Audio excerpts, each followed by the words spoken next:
Most haunted beaches in California, the finale, Moss Beach. Apparently there's a spirit there known as the Blue Lady who walks across the rugged shoreline after a really crazy love affair. In the early 1920s, a young lady ran a speakeasy on top of the cliffs, due to the fact that prohibition was going on, which is actually known as the Moss Beach Distillery, which is still open and operating to this day. Now, back in the 1920s, the Blue Lady would go and visit her secret lover at the piano bar even though she was married. Then one night, as she was walking across the beach, she was brutally murdered and her real husband was never seen again. And to this day, people still see her spirit roaming around, whether it's at the distillery or on the beach. Don't forget to let me know if you would go here in the comments and tag a friend who you'd go with. Ghosts, alcohol, and the ocean, who wouldn't go? And even though this is the last video for California, I'm still going to be doing haunted beaches worldwide, so don't forget to drop a follow for more. Stay spooked. The most haunted beaches in California, Part 3, Natural Bridges. One of the most beautiful beaches in the Santa Cruz area, looking like something out of a calendar. However, do beware going there at night. For some time now, residents have been seeing strange orbs floating around the beach. Those who are curious have decided to take photos of the light orbs and have noticed that within minutes of taking the picture, their nose started to bleed. And what's even weirder than that, 90% of those people who took those pictures ended up in the hospital the next morning because of inexplicable hallucinations. Maybe it's just because everybody there does psychedelics. Let me know if you go to this beach down below in the comments, and don't forget to follow and like for more creepy stories. Stay spooked. This is Changi Beach, and it is the most haunted beach in Singapore.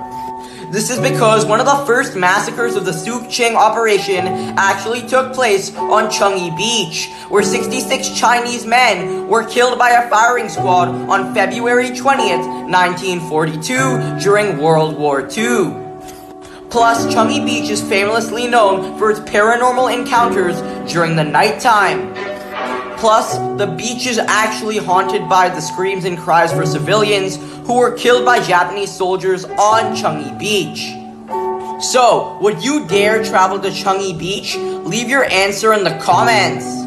Top haunted beaches in California, Baker Beach, San Francisco. Right off the bat, this area already has a lot of unknown disappearances. And apparently every day after sundown, a ghostly woman roams around Baker Beach at night singing a song. However though, some people believe that the woman's singing voice has some weird hypnotic power that will lead you into the ocean, ultimately drowning you. And just recently, a tarot card reader / psychic just visited the area and believes that the ghostly woman is linked to all these random different disappearances. Don't forget to let me know what you think about this beach in the comment section, and for more creepy content and the rest of the series, don't forget to follow. Stay spooked. You're looking for once to make things right tonight. You're standing at my door, I can't hide what feels so right. I'm alive with you by my side. Temperatures rising up tonight. We will touch the sky. We were born to fly.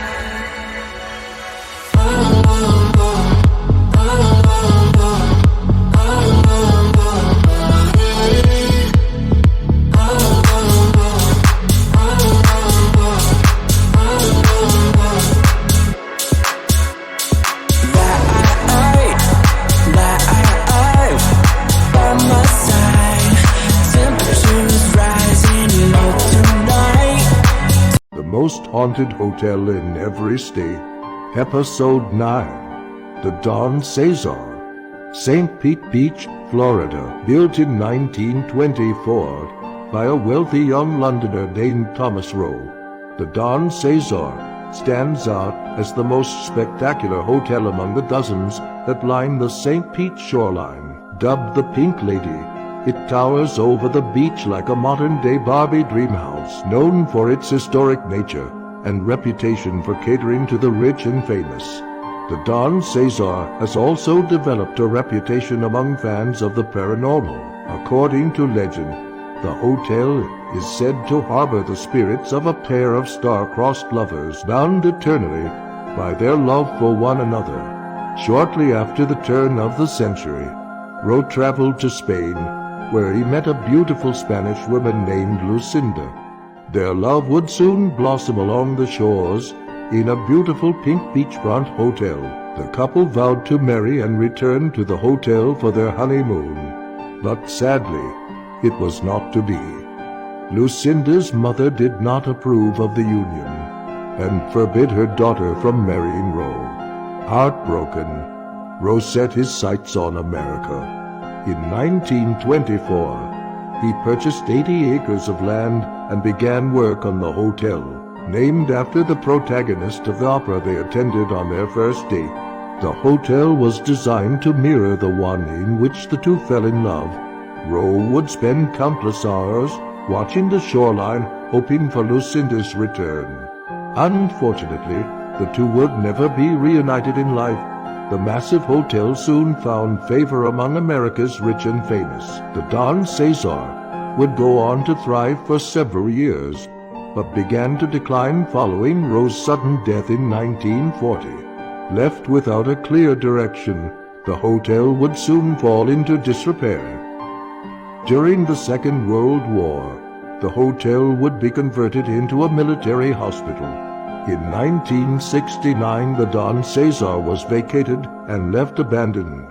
The place, once a luxurious resort, became a shelter and hangout for vagrants and local teenagers. The hotel was slated for demolition.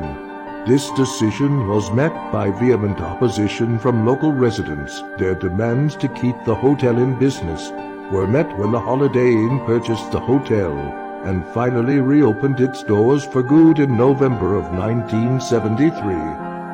The modern elegance of the Don Cesar makes it less spooky than most hotels in this series, but it is considered a must-see, standing as a testament to true love persevering beyond the grave. Paranormal enthusiasts are not likely to be disappointed, as sightings of Thomas and Lucinda are frequent and just as spooky as they are heartwarming. If you ever find yourself in the Sunshine State and in need of a good scare, be sure to check out the Don Cesar.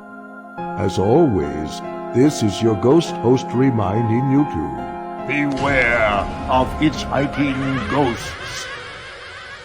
In Barry, in the Vale of Glamorgan, right on the sea edge at Cold Nap Beach, there is said to be a mysterious haunting.